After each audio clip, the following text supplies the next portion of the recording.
Buy all of the sealed crap that you want, and let your kids destroy all of the toys that they want.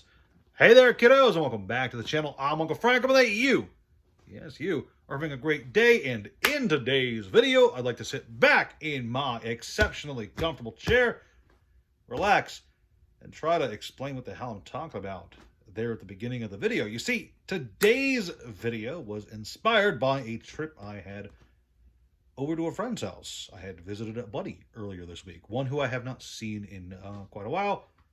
So I just went over to his place and we just hung out for a bit. And while I was there, I got to admire his nice toy collection. He's a big toy fan. He's not like crazy into it, but he does like have this whole display area of his living room just dedicated to a bunch of vintage toys. And there was one there that caught my attention because the big thing was it's not something that I thought he would be interested in. He's a huge Transformers fan, and he's also big into like early. So he's into Transformers, he's into Ninja Turtles, Power Rangers, and these like really small monster figures. They're all like monocolored. I forget what they're called. He has a huge display of them like in like a plastic mountain. One of you guys will know what I'm talking about. The thing that caught me by surprise though was interspersed between his Transformers toys was a He-Man. Yeah, there was a He-Man there, a sealed He-Man, like in its packaging and everything. The sealed 1980s He-Man, which surprised me because he didn't strike me as the kind of guy who was into He-Man or Masters of the Universe at all. So I was surprised. And the second thing that surprised me was I asked him, like, hey, man, when'd you get that? How much did that run you? And he's like, oh, yeah, that's bought that not too long ago. I paid $800 for it. I was like, that's the thing that surprised me. Paying $800 for a toy. Ugh. That is a price tag. I don't care who you are.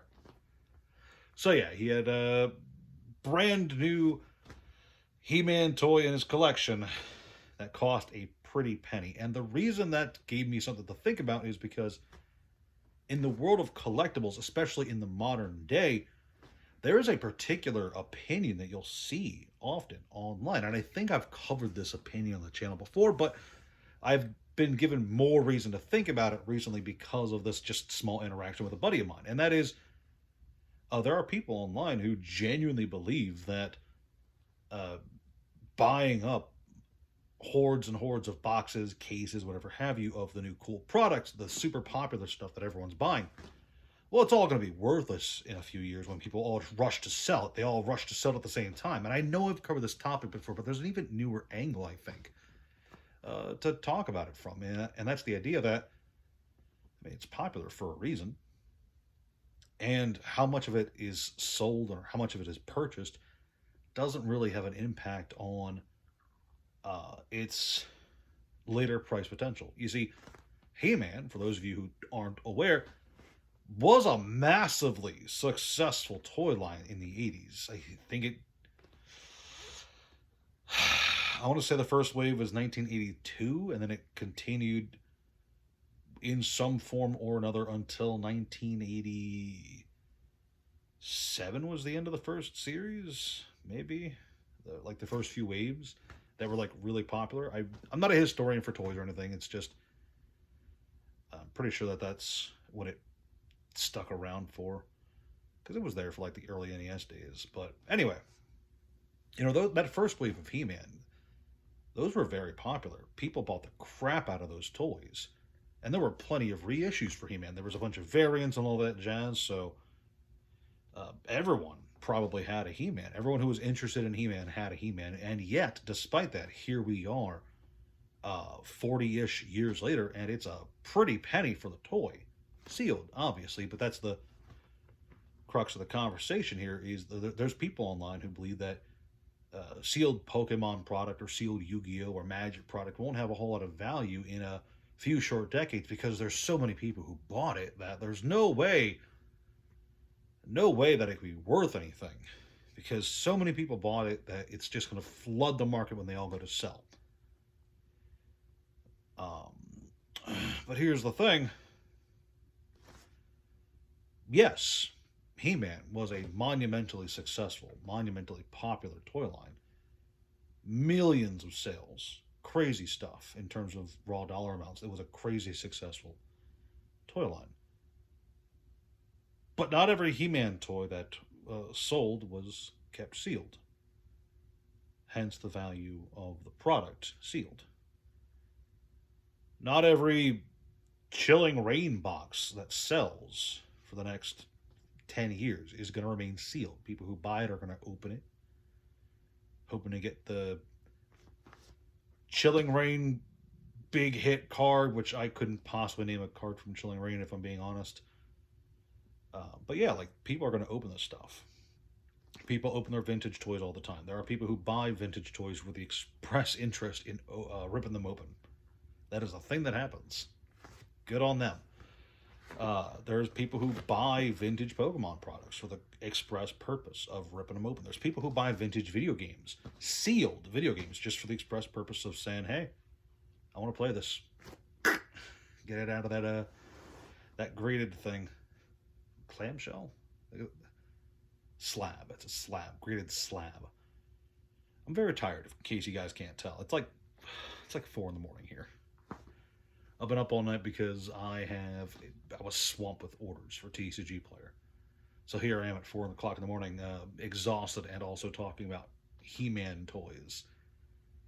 While I reiterate the idea that no, just because it's very popular and just because a lot of people are holding on to it, doesn't mean that what's currently being hoarded is going to become worthless, or has even a decent chance of becoming worthless, because, well, yes, it could happen. You know, things could go to zero. People could massively lose interest in Pokemon. People massively lost interest in He-Man. He-Man is definitely not in the top 10 sales charts numbers for anything these days. He's not a top 10 cartoon or toy or video game or anything like that, right? He-Man is definitely past his prime, past his heyday. But that vintage sealed He-Man product is still worth money. Even though I think a generation or two are, it's separated from the modern era by a generation or two of, like, fans. You know, there are people alive today who have never heard of He-Man, who will likely never hear of He-Man, even though they are big collectors in toys and such. They'll have no idea what the Mattel He-Man line is like. But they'll see that price tag at some point and go, "Damn, what the hell is that about?" And I imagine 40 years from now, the same will be true of toys, games, and yes, cards that are very popular now, but might be past their heyday in the future. You know, I've said before that I would always very much like for all card games on the market, all collectibles out there, to continue as long as possible, but um,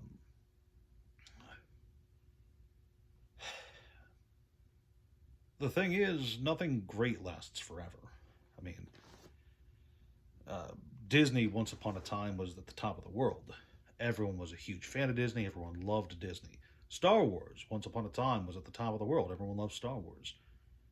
But those have fallen out of favor for one reason or another.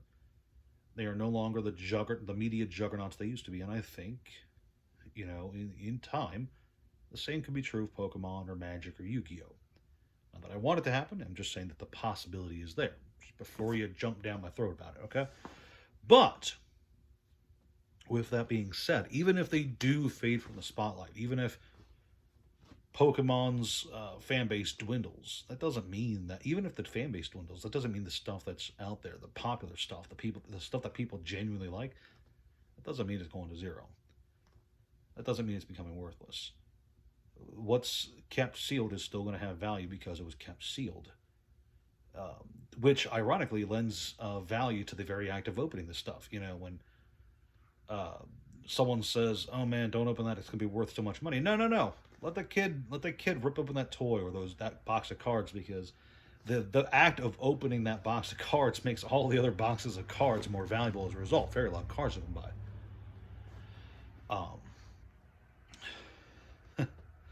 It's ironic enough that ripping open the sealed product makes other sealed products worth more. I thought that's pretty funny. Same thing with, like, the He-Man toys. I bet if I ripped that He-Man open, there'd be a slight, probably hard to notice, but slight increase of the price of other He-Man sealed toys from the same line. And then my friend would probably kill me. I'm also racking my brain trying to think of what those little monster things were called. Someone's going to say it in the comments section, and I'm going to be like, ah, yes, of course, that thing. I totally knew what that was.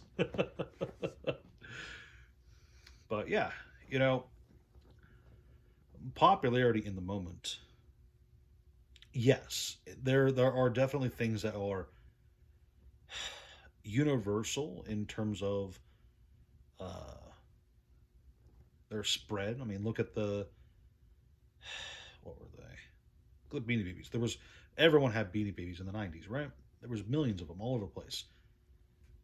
And people like to point to the Beanie Baby collapse and say, well, look at that. You know, that means if Pokemon collapses, it's all going to go to zero, like Beanie Babies did. Well, here's the thing. Not even Beanie Babies went to zero. Beanie Babies still have a price tag attached to them. It's not a bazillion, gajillion dollars for every little Beanie Baby, but it is there. There is money to be paid there. Same's true for if Magic or Pokemon collapses. Sure, it won't be at its heyday, but it's not going to be nothing. And to think otherwise would be foolish, in my opinion.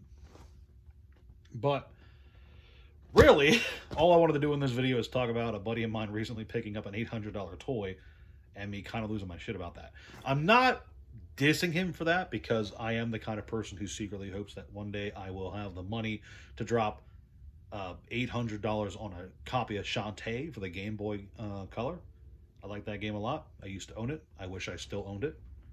And I'm probably gonna pay that price tag for an original copy. So I'm not dissing this guy. I know you're watching. Before you jump down my throat for calling out your $800 purchase, good on you. But that doesn't make it any less crazy that we pay these price tags for these things. An $800 video game is a lot of money. An $800 action figure is a lot of money. That's all I'm saying. But I don't know. I'm just trying to reiterate my point from previous videos that value can be lost, but nothing short of a complete collapse of the market will create zero value. And if your argument against buying Pokemon cards, or if your argument against buying video games, or if your argument against buying any kind of collectible is that, oh, it could go to zero in a total collapse, well then yeah, of course. But at that point, what's the point of arguing? Have fun with it, right? Anyway, let me know what you guys think. I'm a bit discombobulated because, as I said, I've been up all night. It's really late, early, I suppose. And now there's a train. So I'm going to get going, try to get like 2 hours of sleep before my day begins in earnest. Like, share, subscribe, all that jazz. Comment down below. Discord, Patreon, TCG Player link. You guys know the drill. Thanks for watching, and I'll see you guys next time. Ciao.